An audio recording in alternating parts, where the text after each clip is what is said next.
silahkan tinggal dianu saja ya, tinggal dikerjakan, kemudian diskusikan, kemudian pertemuan berikutnya besok nanti PPT-nya saya sampaikan dulu, lanjut langsung diskusi ya.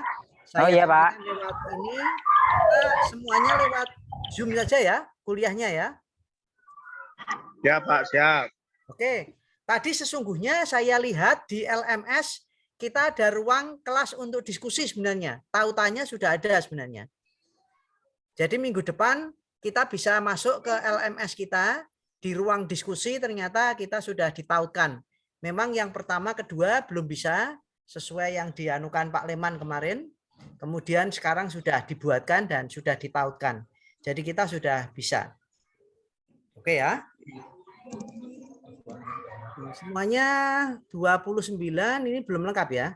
Masih 22 ya. Nunggu sebentar lagi. Kalau gitu saya jelaskan sedikit ya mengenai beberapa tipe pemimpin yang kemarin belum sempat saya sampaikan ya.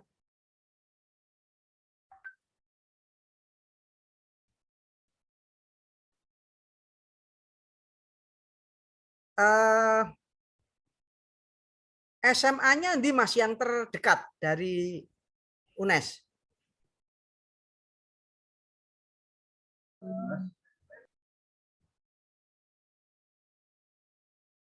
Halo? Yang terdekat mana Mas? PPL yang paling dekat dari UNES? SMP Pak. Semua SMP Pak. Oh SMP semua? Nggak ada yang SMA kelas D? Kan lagi. Oh. Mohon izin tidak ada. Ya sudah, nggak apa-apa. Oke ya. Sambil menanti yang lain, kemarin belum sempat saya jelaskan ya. Kemarin hanya sifat-sifat kepemimpinan. Sekarang gaya kepemimpinan.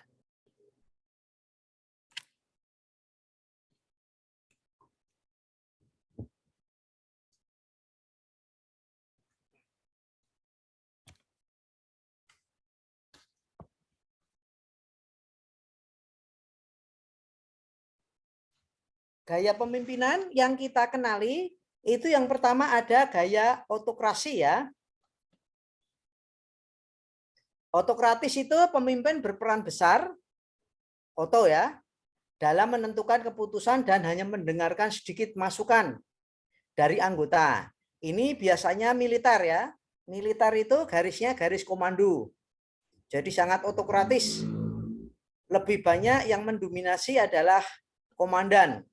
Jadi misalnya komandan mengatakan serang batalion, maka danyonnya yang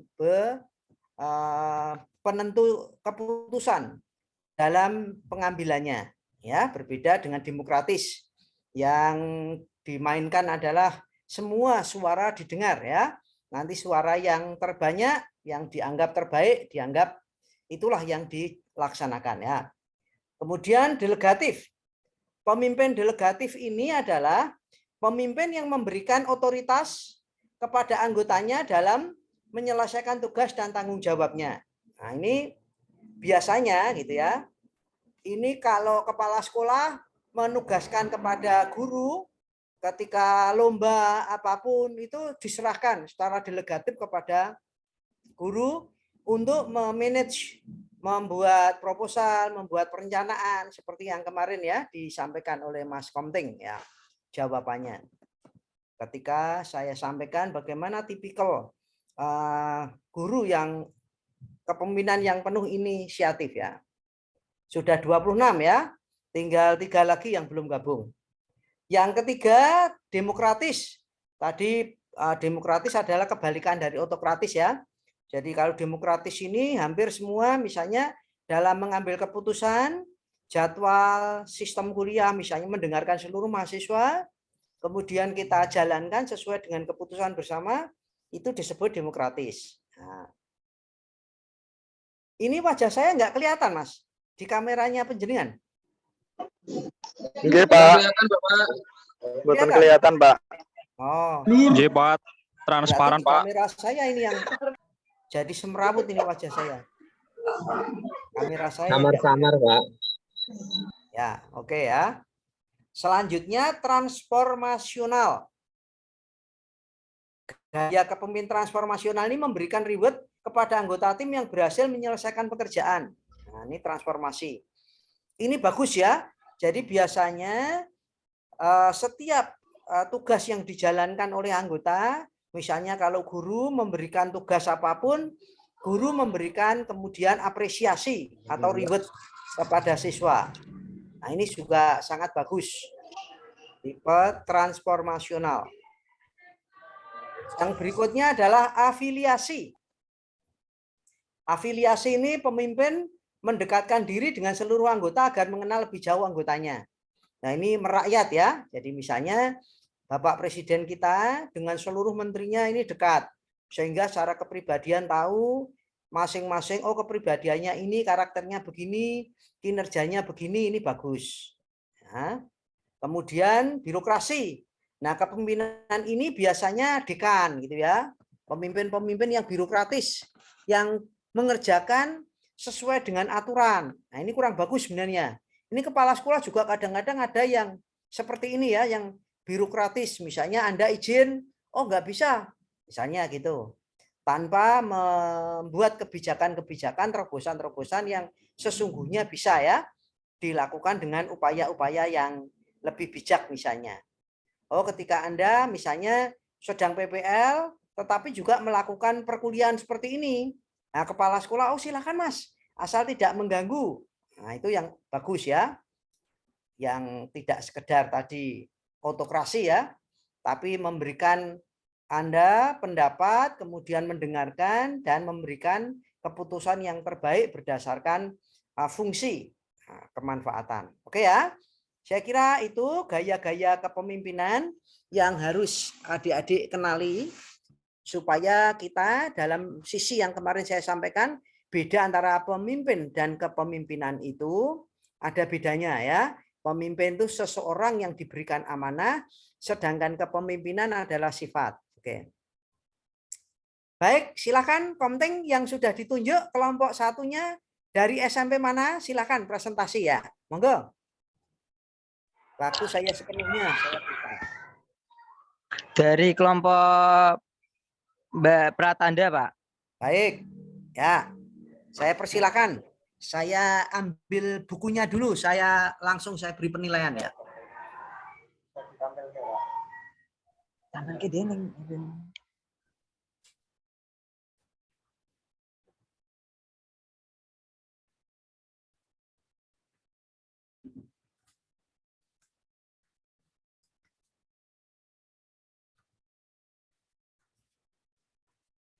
Ya, silakan Mbak Pratanda. Anggotanya berapa? Siapa saja ya?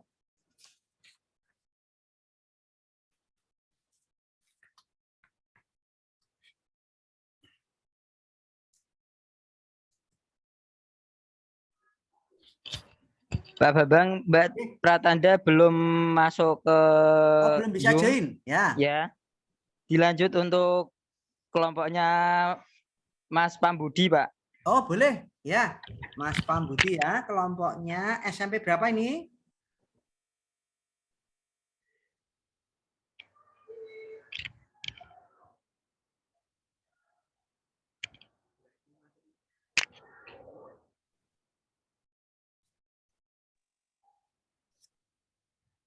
(27) ya, tinggal 2 orang aja ya.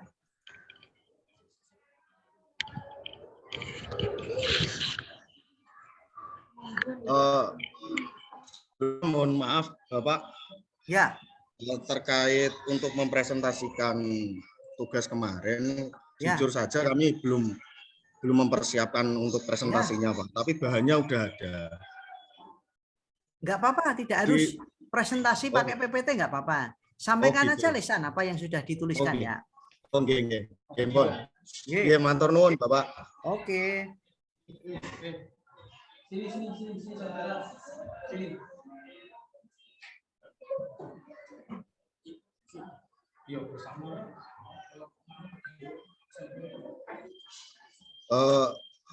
Perkenalkan, kami dari SMP Negeri 29, Bapak.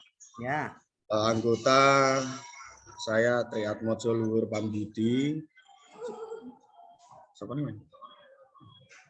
Tris Tiandi, terus Fitari, Umar Hamdan, dan Trimukti Bagaskara. Pakai T semua ya? Nggih, Bapak.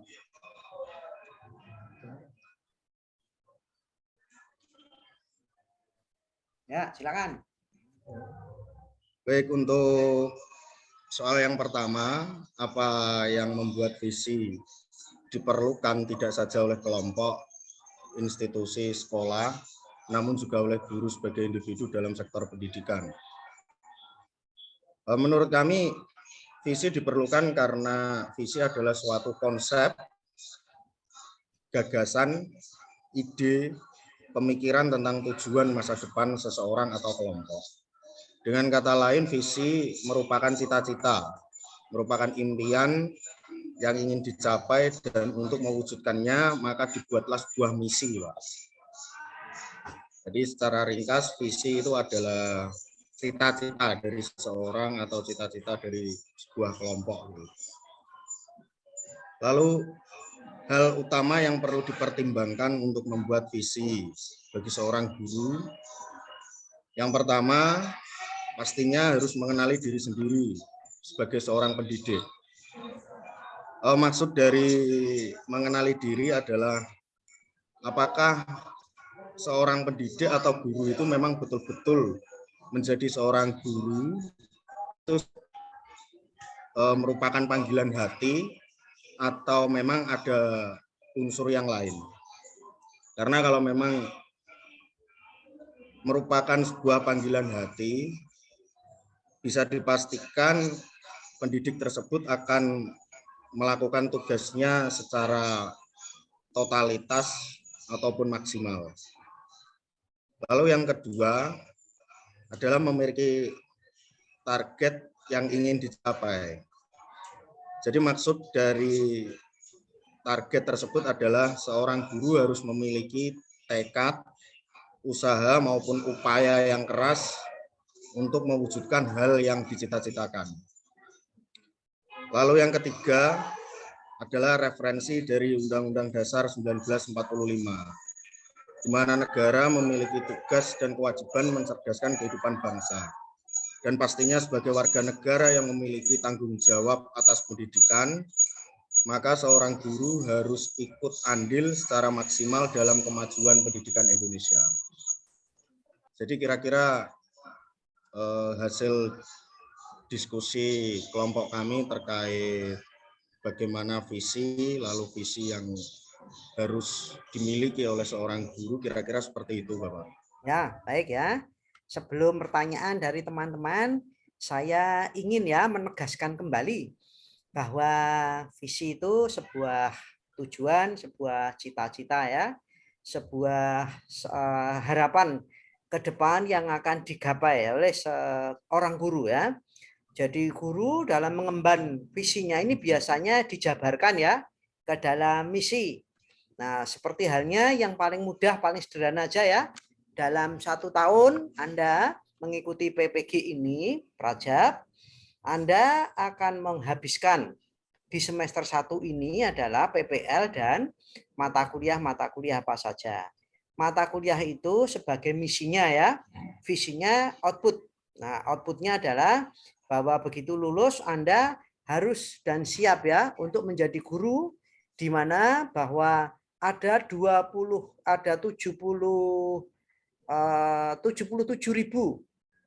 pensiun tahun 2022 ini. Sehingga diharapkan semua lulusan PPG Prajab maupun Daljab, khususnya Prajab ini betul-betul mampu ya memenuhi kekosongan yang telah ditinggalkan oleh teman-teman guru. Jadi dengan demikian penjenengan ini bukan sebagai sosok yang akan menggantikan dalam posisi P3K ya, tapi betul-betul PNS. Jadi saya berharap ketika penjenengan nanti selesai itu sudah memiliki bekal yang cukup ya. Bekal yang pertama adalah materi-materi, bekal kedua adalah sifat kepemimpinan. Ini penting sekali. Jadi kalau Anda tidak punya sifat kepemimpinan, bagaimana mampu ya memiliki cita-cita yang luhur sebagaimana nama dari Anda ya.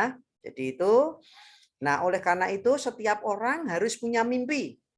Untuk menggapai mimpi bisa diterjemahkan ke dalam jangka pendek, jangka menengah, jangka panjang.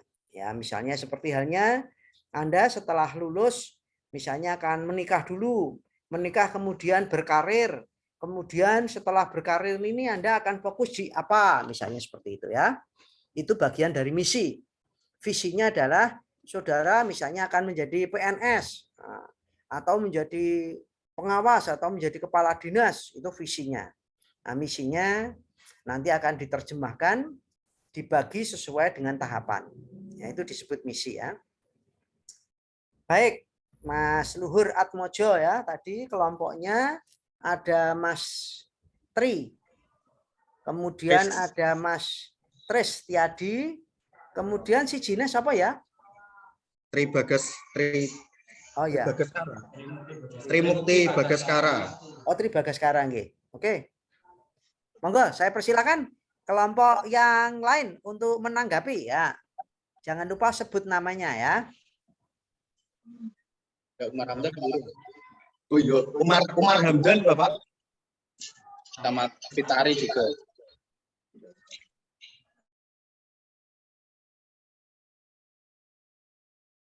Tanya ke kelompoknya Mas silakan. Pambudi, Pak. Mas Saya apa ini? Mas Mas Teguh. Teguh, Pak, Komting, Pak. Oh, nggih. Ya, yang saya ingin tanyakan itu untuk visi dikaitkan dengan gaya kepemimpinan itu bisa pakai gaya apa ya, Mas? Kira-kira. Terima kasih. Kan saya untuk Ya, gaya kepemimpinan ya untuk menggapai visinya tadi. Silakan. Kelompok penyaji. Sifatnya mengalir aja ya, santai aja. Siapa yang menjawab duluan atau ada ditampung, bertanya pertanyaan yang kedua, ketiga, dan seterusnya, monggo. Silakan penjenengan yang memutuskan. Kita demokratis saja.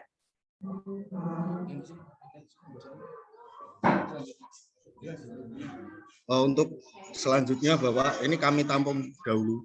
Ya, sambil Anda diskusi dengan teman bisa memberikan kesempatan ya kepada kelompok lain untuk menjadi penanggap. Boleh, silakan. Bagus. mau tanya boleh Mas? Ya, monggo yang kedua. Izinkan saya bertanya. Nama saya Rahmat Prakoso. Izin bertanya, kan nantinya bahwa Mas Budi nanti kan menjadi seorang guru yang profesional. Nah, di dalam perekrutan ini kan ada visi dan misi. Yang ingin saya tanyakan yaitu apa visi dari Mas Budi sebagai calon guru yang profesional? Terima kasih. Ya, siapa Mas tadi namanya?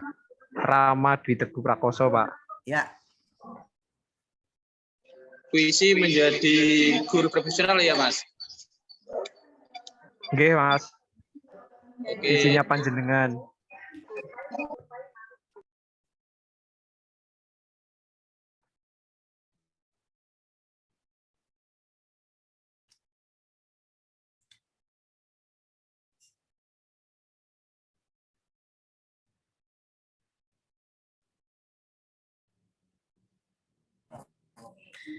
Assalamualaikum. Waalaikumsalam warahmatullahi wabarakatuh. Ya, monggo Mbak. Mau Silakan. tanya sih. Ya, saya mau tanya, di suatu sekolah itu kan pasti banyak guru.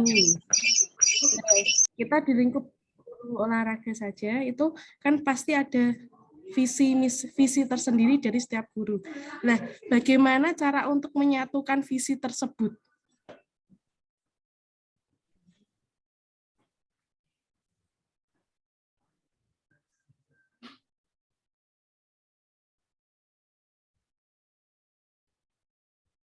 Begitu Bapak pertanyaannya, bagaimana cara menyatukan visi tersebut? Pratiwi ya, Mbak Pratiwi. Ya, Mbak. CV Ayu Pratiwi ya. Oke.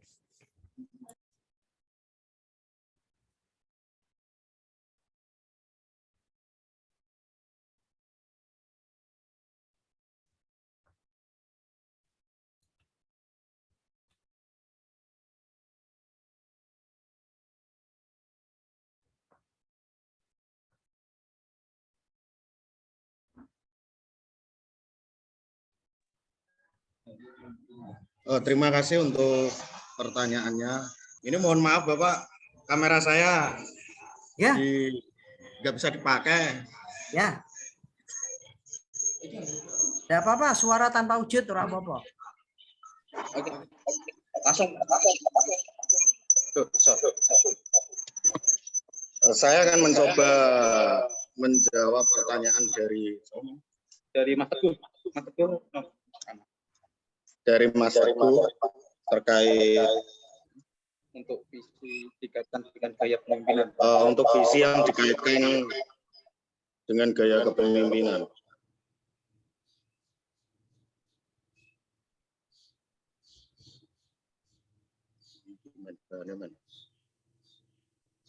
Dari tadi yang dijelaskan oleh Pak Bambang, Mas Teguh, ada beberapa gaya kepemimpinan terkait autokratis, delegatif, demokratis, transformasional, afiliasi, dan birokratis. Untuk visi, ini sekaligus menjawab pertanyaan dari Mas Rama ya, terkait apa visi saya menjadi seorang guru. Visi itu pastinya kan sebuah kata yang simpel, ya, yang singkat, yang mudah diingat. Jadi visi saya adalah menjadi guru yang nyentrik, Mas. Yaitu nyenengin, tangguh, responsif, inspiratif, dan kreatif. Wah, keren, jadi itu visi dari saya pribadi ya. Terkait hubungannya dengan pertanyaannya Mas Teguh, yaitu bagaimana menjadi gaya kepemimpinan apa yang sesuai dengan visi, yaitu gaya kepemimpinan yang pastinya demokratis, Mas. Karena pemimpin yang demokratis itu kan pemimpin yang memberikan kesempatan bagi anggota atau siapa namanya, atau bawahan istilahnya, untuk memberikan pendapat, masukan, tetapi keputusan tetap hasil dari musyawarah gitu. Sehingga kita memberikan kesempatan yang lebih kepada anggota untuk menyampaikan pendapat. Jadi kira-kira untuk gaya kepemimpinannya menurut saya itu ya. Terus untuk menjawab pertanyaan dari Mbak Silvi, bagaimana cara menyatukan visi yang beragam dari beberapa guru atau banyak dosen di sebuah institusi pendidikan gitu Mbak, nggih, maksudnya nggih. Iya, Mas. Oke. Kan setiap sekolah atau institusi pendidikan itu kan memiliki visi dan misi. Jadi untuk menyatukan visi maupun misi dari guru itu pastinya dengan visi dan misi dari sekolah. Jawaban saya seperti itu. Mungkin ada teman-teman yang lain yang mau dan mampu untuk menjawab. Saya menambahkan saja dari Mas Budi untuk yang Mbak Silvi. Kan setiap sekolahan kan mempunyai visi masing-masing. Nah itu kalaupun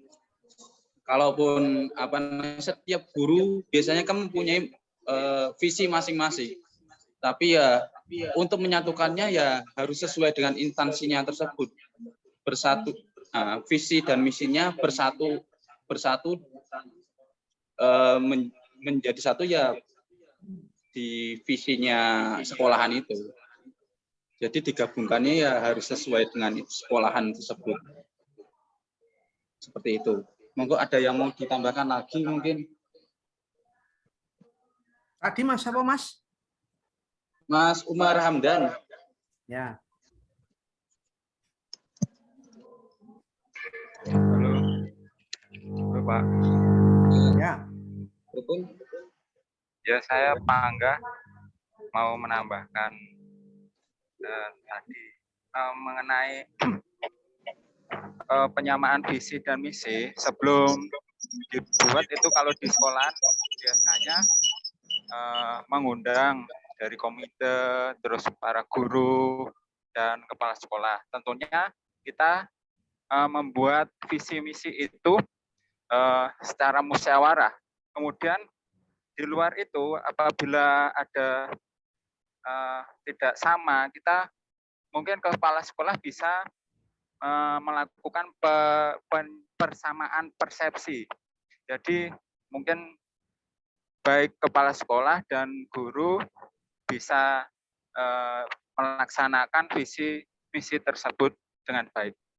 Terima kasih dari saya, Pak. Ya, baik.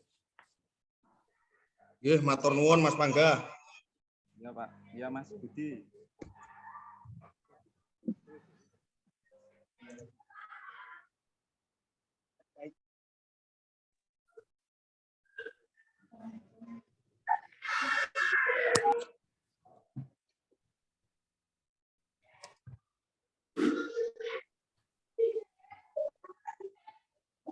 Monggo Mas Tommy. Silakan Mas Tommy ya.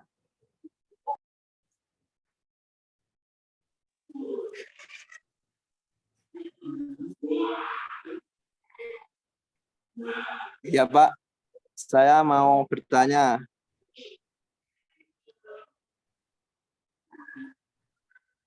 Mati dong. Untuk visi seseorang, apakah jika sudah tercapai, apakah bisa berubah untuk visinya seseorang tersebut, Pak? Terima kasih. Ya, silakan.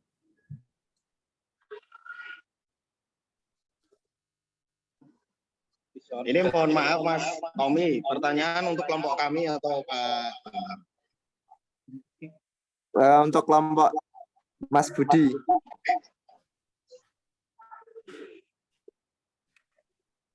Oke, matur nuwun. Sekedap Mas nggih. Nggih.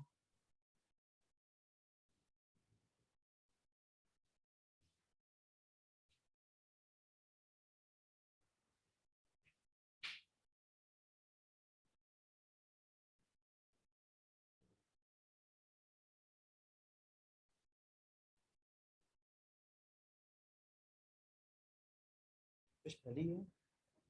Ini.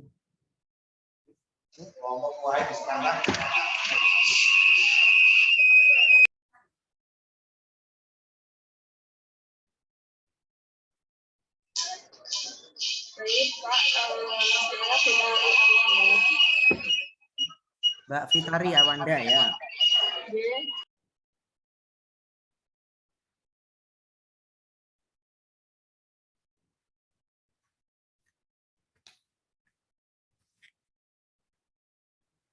Ya, silakan Mbak.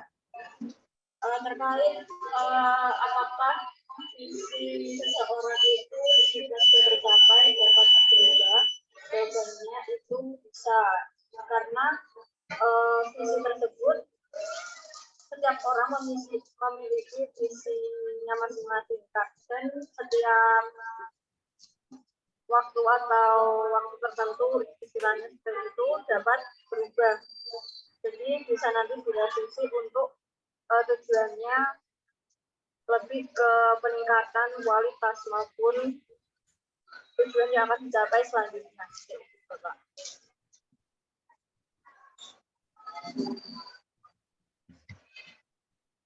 Pak Tommy, bagaimana? Ya, terima kasih atas jawabannya, Mbak.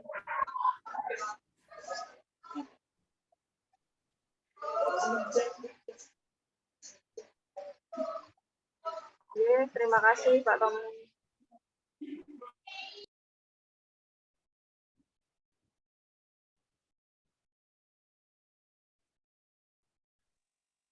Mungkin ada yang lain yang ingin menambahkan atau menambahkan pertanyaan.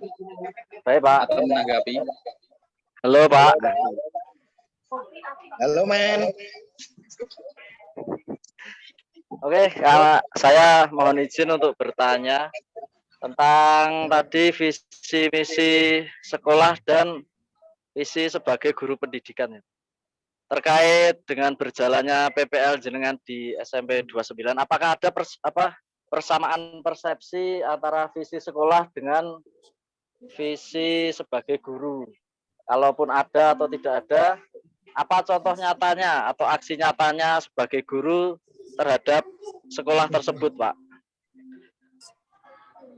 Terima kasih.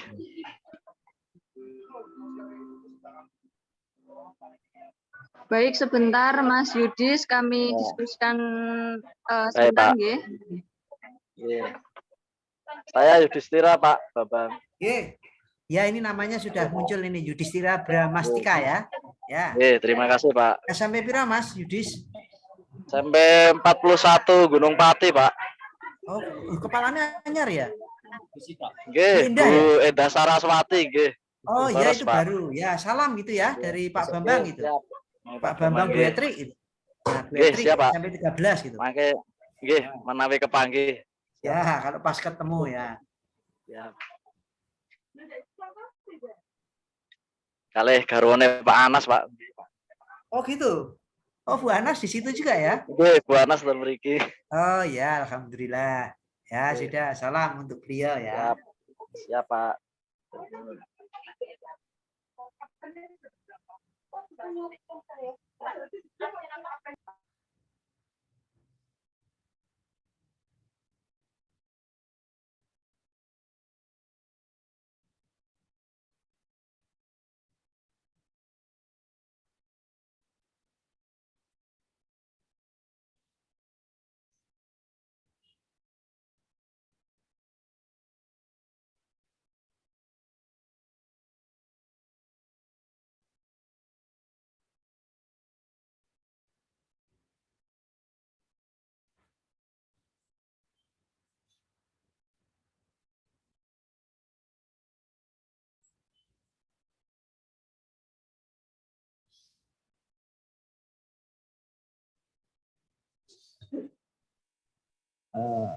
Selamat siang Pak Bambang, saya akan mencoba menjawab pertanyaan dari Pak Yudis.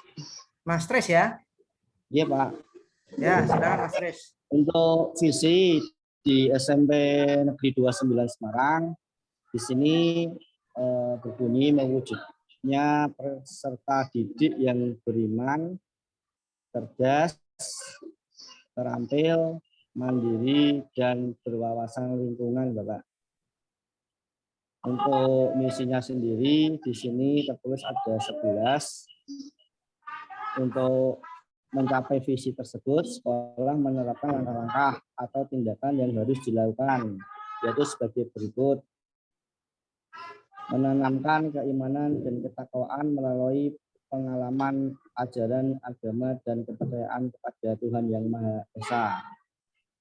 Dan yang kedua, menerapkan regulasi sekolah sesuai dengan asas hukum, politik, dan sosial. Yang ketiga, memenuhi kebutuhan sarana dan prasarana sekolah. Dan yang keempat, memfasilitasi integritas personal di dalam sistem sekolah yang inovatif. Yang kelima, meningkatkan proses operasional dan kurikulum secara aktif dan efisien. Nomor 6, mengoptimalkan proses pembelajaran, penilaian, dan bimbingan yang objektif dan akuntabel. Nomor 7, mengembangkan bidang ilmu pengetahuan dan teknologi. Nomor 8, menjalin kerjasama yang harmonis dan berkesinambungan antar warga, sekolah, dan lembaga lain yang terkait. Dan yang nomor 9, membina kemandirian peserta didik melalui kegiatan kebiasaan. Ada kewirausahaan, pengembangan diri, dan rencana dan kesinambungan. Nomor 10, mengoptimalkan proses pembelajaran dan pengelolaan manajemen sekolah berbasis IT. Dan terakhir nomor 11, meningkatnya partisipasi masyarakat warga sekolah dalam pelestarian lingkungan hidup.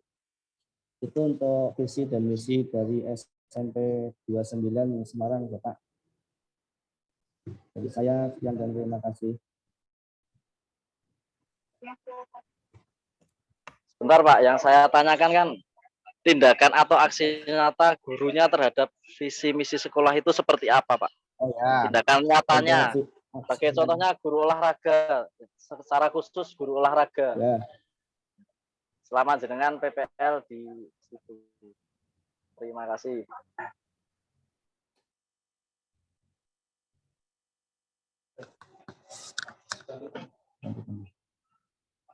Ya, sebentar.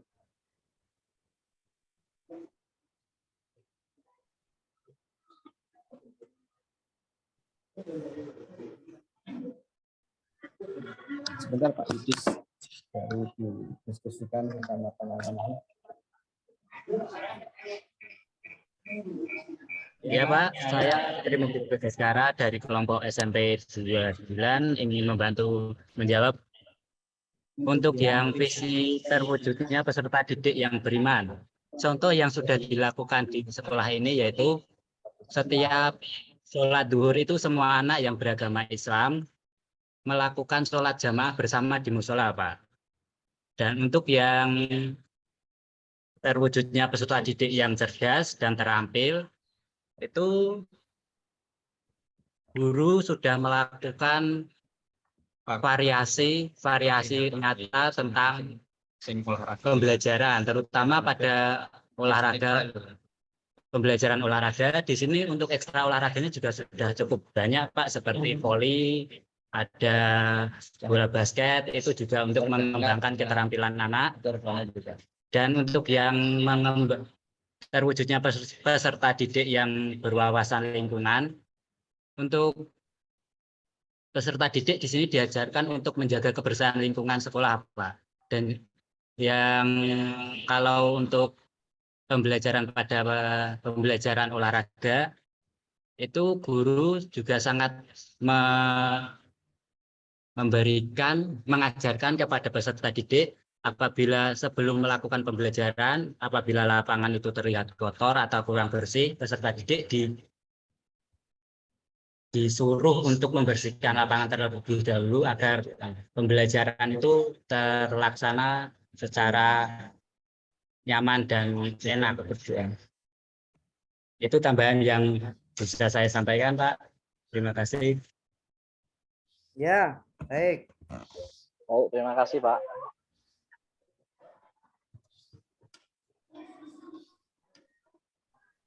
Mungkin dari kelompok yang lain yang ingin membantu memberikan materi atau tanggapan.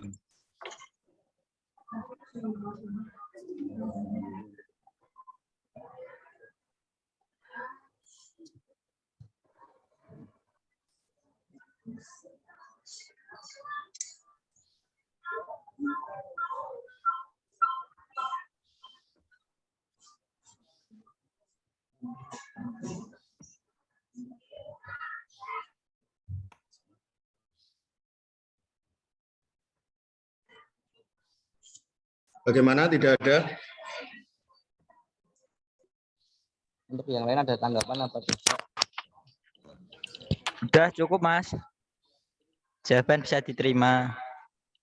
Cukup Pak, tadi sudah mewakili, malah dari aspek afektif sama psikomotor juga ada. Terima kasih. Ya, terima kasih untuk teman-teman yang sudah melaksanakan diskusi dengan hikmat. Matur nuwun Pak Bambang atas kesempatan yang diberikan. Baik, dari saya tutup ya. Sebelum saya tutup, saya ingin memberikan simpulan dulu sedikit ya. Iya, Bapak. Kita nanti sistemnya akan melakukan tatap muka 2 kali ya seminggu, biar cepat selesai. Selasa dan Rebu setiap pukul 13 seperti ini ya. Nah, ya Bapak. Ya, biar cepat rampung. Yang pertama itu. Yang kedua mungkin minggu depan kita langsung masuk ke LMS ya, karena sudah tadi pagi sudah saya lihat-lihat sepertinya ada LMS yang terkhusus untuk ruang kita diskusi. Ya, jadi sudah ada di kelas A, B, C, D ya. Jadi nanti tinggal masuk. Kita enter the room-nya di sana ya, pakai LMS. Yang ketiga, saya buat PPT pertemuan ketiga, saya kirimkan sebelum hari hanya, penjenengan tinggal siap pokoknya mengerjakan tugas dan berdiskusi seperti ini. Syukur bisa share screen, kalau tidak pun tidak apa-apa seperti ini ya. Yang penting penjenengan sudah menyiapkan konsepnya, narasinya, dan mendeskripsikan materi-materi yang ada di LMS. Berarti yang topik 2 ya, karena topik 1 2 pertemuan kita selesaikan, besok topik 2. Oke ya, saya kira itu ternyata teman-teman sudah memahami ya tentang apa itu visi di sekolah. Lalu pertanyaannya bagus, bagaimana mengimplementasikan. Yang kedua tadi Mbak Pratiwi juga bagus ya. Nah, bagaimana upaya menyatukan ketika guru Panjas, guru bahasa Jawa, guru bahasa Inggris masing-masing memiliki ketidaksamaan di dalam visinya itu ya. Ya tentu kalau namanya visi itu mimpi sekolah ya yang harus dicapai oleh masing-masing guru. Sehingga ketika guru mapel tinggal menyelaraskan bagian mana yang cocok dengan apa yang diinginkan. Kalau belum ya bagian guru tadi yang harus menyelaraskan atau memberikan sumbang saran, Bu sebaiknya visinya harus ditambah ini, misalnya kayak UNES itu masih ada yang ingat UNES itu visinya apa, misinya apa? Tahu Mas? Ada yang tahu? Mas Tres? Konservasi. Mas Tres apa Mas? Konservasi Pak. Ya, visinya Universitas Berwawasan Konservasi ya. Misinya bereputasi internasional. Ya. Nah, menerjemahkan bereputasi internasional berarti kalau di fakultas kita olahraga pertama PPL-nya bisa ke luar negeri ya. Atlet-atletnya bisa berlaga ke luar negeri. Dikenali dunia luar, tidak hanya jago kandang aja ya. Mampunya hanya berkicau di dalam. Wushu kita itu sudah mendunia ya. Kita punya salah satu atlet yang sudah ranking dunianya wushu, si Yusuf itu ya. Dan semuanya harapannya ke sana. Jadi kalau bisa visi itu jangan terlalu banyak ya. Misinya saja yang bisa diterjemahkan banyak. Makin senang saya karena Anda semuanya memahami ya dengan visi misi sekolah. Jadi saya berharap tolong belajar tentang visi misi di PPL masing-masing. Nah, dengan demikian punya pengalaman ketika kelak menjadi guru yang betul-betul diterjunkan secara mandiri, bisa membuat misi dan bisa menerjemahkan ke dalam misinya masing-masing. Visinya apa, misinya apa. Saya kira begitu nggih perkuliahan hari ini. Semoga adik-adik semua sukses di dalam menjalankan PPL. Sukses di dalam mengikuti pertemuan ini dan sukses untuk semuanya ya. Dan yang nomor 1 dan paling penting adalah selalu sehat dan kompak ya. Ya Pak. Baik teman-teman semuanya, saya mohon maaf bila banyak hal yang kurang berkenan di hati adik-adik semuanya ya. Akhirul kalam, wabillahi taufiq wal hidayah. Wassalamualaikum warahmatullahi wabarakatuh. Waalaikumsalam warahmatullahi wabarakatuh. Sangat sampai ketemu lagi ya Selasa depan. Saya akan masuk walaupun 5 menit. Selamat beraktivitas. Baik Pak. Terima kasih Pak. Sun.